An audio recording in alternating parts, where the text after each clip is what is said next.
Hello, welcome to the One I Have Spare Time podcast. I'm Frank, and I'll be sitting here talking to you for a few minutes. As usual, I'm wearing clothes. I'm wearing about 4 layers of clothes right now, so I don't know where to start. But anyway, 4 layers. It gets cold in my house. It gets cold because my house is old, so there's no insulation in my house. So basically, if you want the house to warm up, you got to open up some windows or some doors because inside it is always freezing, basically. Um, so yeah, you'll go outside and the temperature will jump up, 10 degrees. You're like, whoa, okay. Anyway, did you guys know? And I'm not making this up because you could look it up yourself. Bud Light is paying influencers to shoot their beer now. You remember when the whole Bud Light thing started and like people who were protesting Bud Light were like putting, you know, Bud Lights on tree stumps and shooting them up, like what Kid Rock did? Okay. Well, it's been a couple months and the Bud Light sales have gotten worse each week. The Bud Light sales have gotten so bad that that stores are going to uh, take them off their shelf space. Because like Bud Light was the number one brand of beer, so they had the best and the biggest amount of shelf space.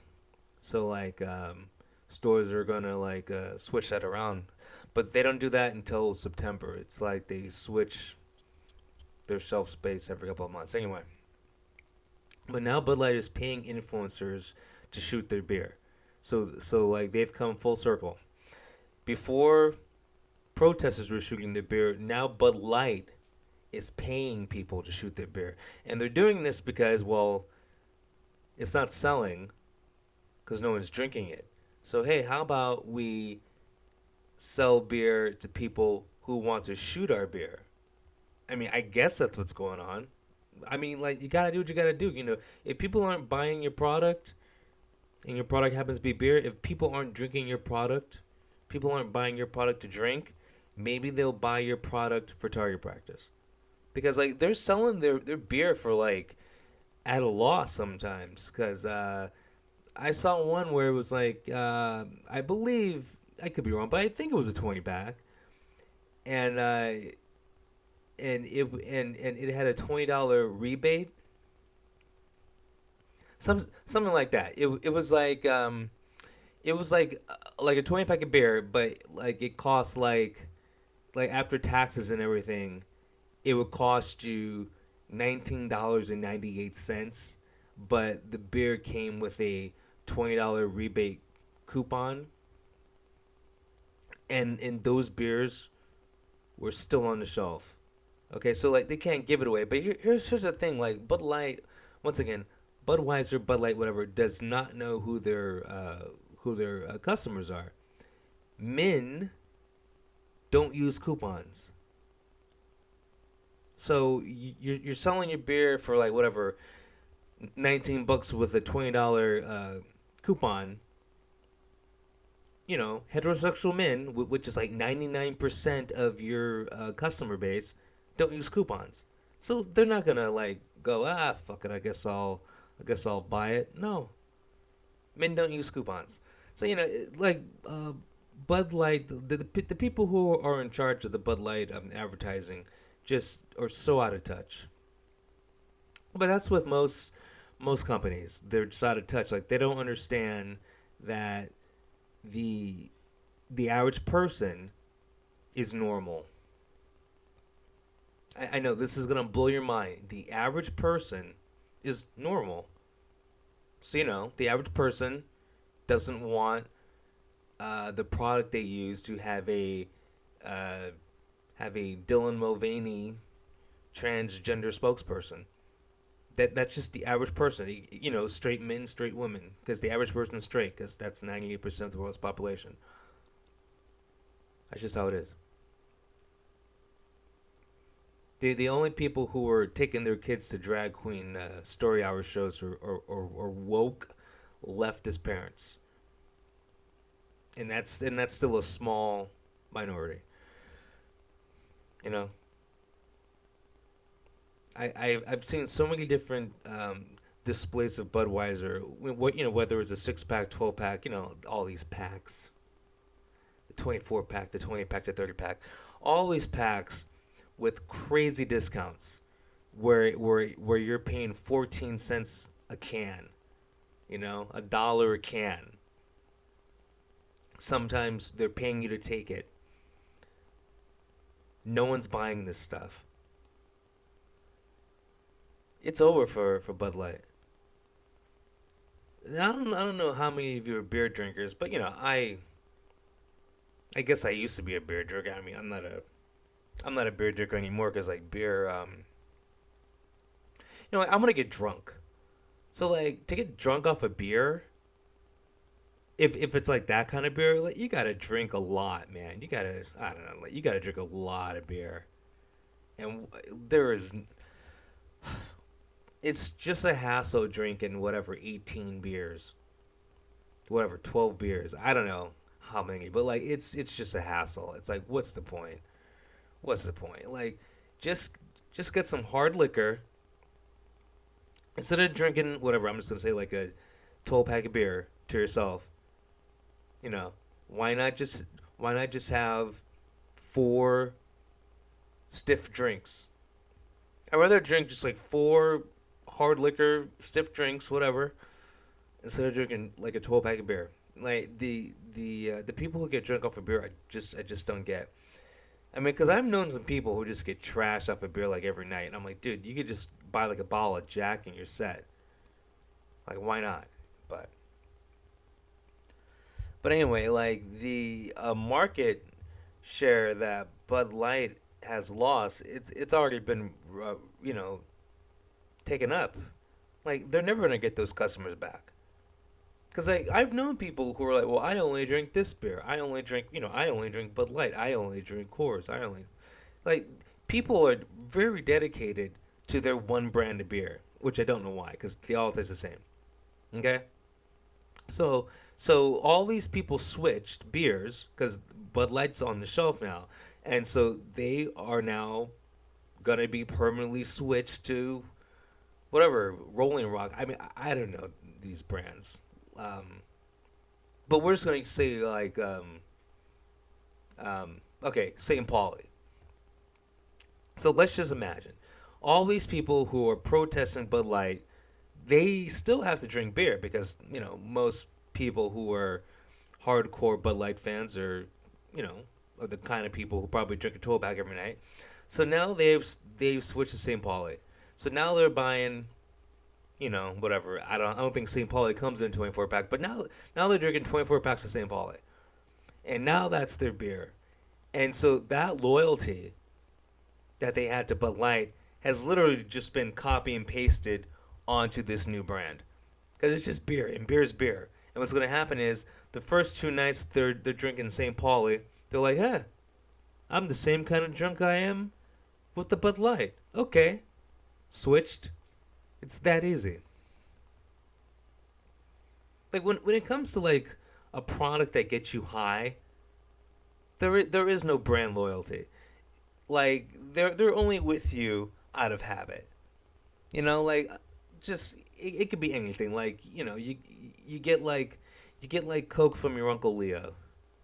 Okay? All of a sudden he starts putting fentanyl in the Coke. You're like, no. No. I'm gonna switch brands. And it's like, you just switch brands. You're getting the same kind of high. Except this brand didn't didn't do a switcheroo, and they didn't put fentanyl in it. Like new customer for life. Basically, I'm trying to compare Dylan Mulvaney to fentanyl. The guy's poison. He's just straight out poison. Any company that uses a person with a mental disorder, I mean a transgender person, as their spokesperson, any company that does this is just, well, you got to fire the advertising staff. You got to fire the CEO. Like, you have to replace everyone who's in charge of this because you are saying that the 98% of the population that's, normal, you're saying you don't want their money. Because the average person, I hate to break it to you, is repulsed by Dylan Mulvaney. The average quote unquote normal person is repulsed by Dylan Mulvaney. And I don't know how many times I have to repeat that, but the average normal person is disgusted and repulsed by Dylan Mulvaney. Now you're like, but he has like 10 million followers across all of his social media. Well, I don't like car wrecks, but I don't know. I slow down it and I look at the aftermath. Dylan Mulvaney is a car wreck. He is fentanyl. He is a car wreck. Two things that are horrible. Notice I haven't compared him to anything good. He's a car wreck. He's fentanyl. You're gonna slow down and look at him. So hence you have whatever TikTok-y, Facebooky, MySpace, and he's on there, and like you want to see just someone that you can laugh at and look at someone and be like, wow, thank God I'm not that person. You're like, like I was feeling pretty bad about my life, but then I saw Dylan Mulvaney's last TikTok. I'm feeling pretty good about myself. That's why he has so many subs. That's why he has so many subscriptions. Do you know how many like most of the people who are watching him are children, and they're laughing at him. Trust me, they are laughing at him. And then the adults who are subscribed to him, it's like they're looking at him going, God, like what's this nutcase gonna say today?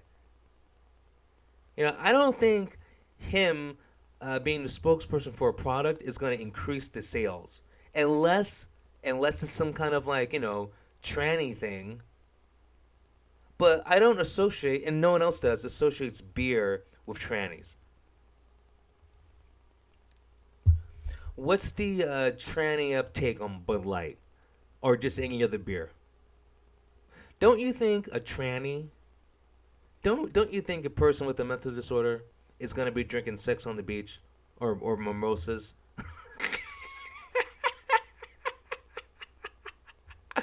Doesn't mimosa sound like something a person with a mental disorder would drink? Yeah, can I have a Sex on the Beach? Now, if Dylan Mulvaney was like pushing Sex on the Beach, mimosas, redheaded sluts, those are three drinks that I could see a tranny drinking, and those are three drinks that I could see if if a other regular person, whatever, was if that was their favorite drink and they saw Dylan Mulvaney advertising for it, they wouldn't be offended because they'd be like, yeah, I get it. My favorite drinks are redheaded slut.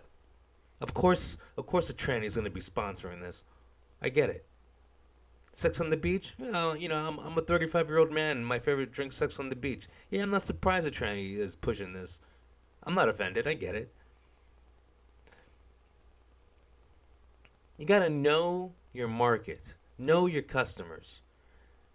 You have to stop living life based on the Twitter freaks and start basing it on real life. Remember, Twitter's not a real place. Twitter isn't real life. Twitter does not represent America. Remember, more people, if you take I'm just basing this on the American population. If you take the American population, more people don't have Twitter. Okay? Like it's a crazy amount. I believe in the Google statistics change, and then plus it's Google, so is it real? I don't know. But it was something like something very small. It was like was it 20 million Americans are on Twitter, I believe. but a lot of them have like 5 or 6 accounts, and but like it doesn't represent Twitter worldwide. But it's just like active users. It's a very small number if you're just counting America. But if you count the world, yeah, there's hundreds of millions of people on Twitter.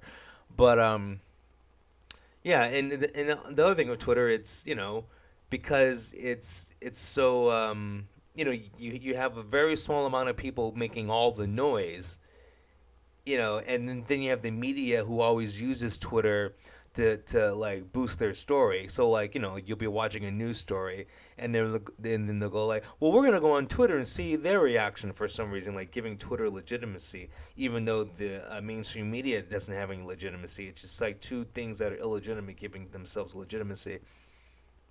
Anyway, yeah. So like you can't base like social norms on Twitter or TikTok, and especially American TikTok. American TikTok pushes bullshit to like ruin Americans. You don't see like a tranny on the Chinese version of TikTok. That's where TikTok's from. It's a Chinese company. You know, you would never see the crap in China that you see in America.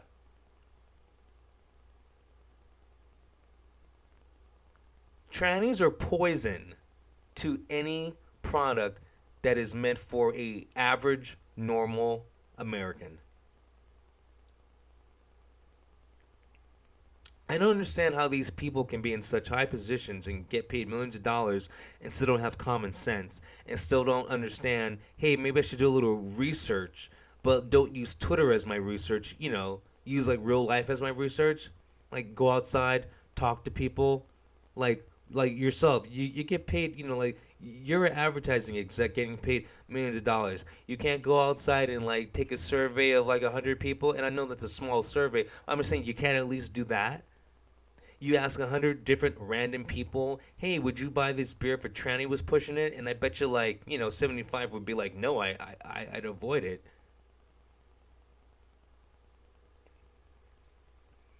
I can't name one product that I would be into because a tranny was like pushing it, you know, unless it was like tranny pills.